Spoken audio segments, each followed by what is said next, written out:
आज प्रथम पर्यायर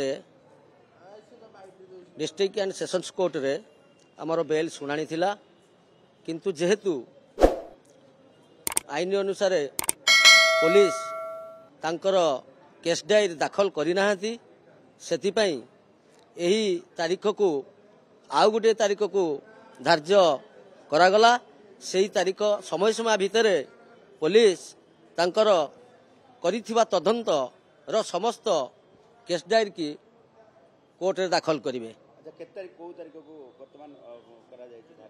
ए केस रो धार्य करागला 16 तारीख को 16/1/2025 को धार्य करा जायछि एवं सही तारीख रे पुलिस तदंत रिपोर्ट प्रदान कला परे यार शुणाणी करा जिवो।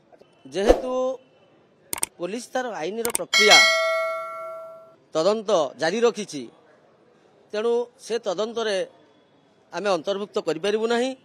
से माने ठीक समय रे मध्य सीडी दाखल करिवे बोली आमे आशा करूछु।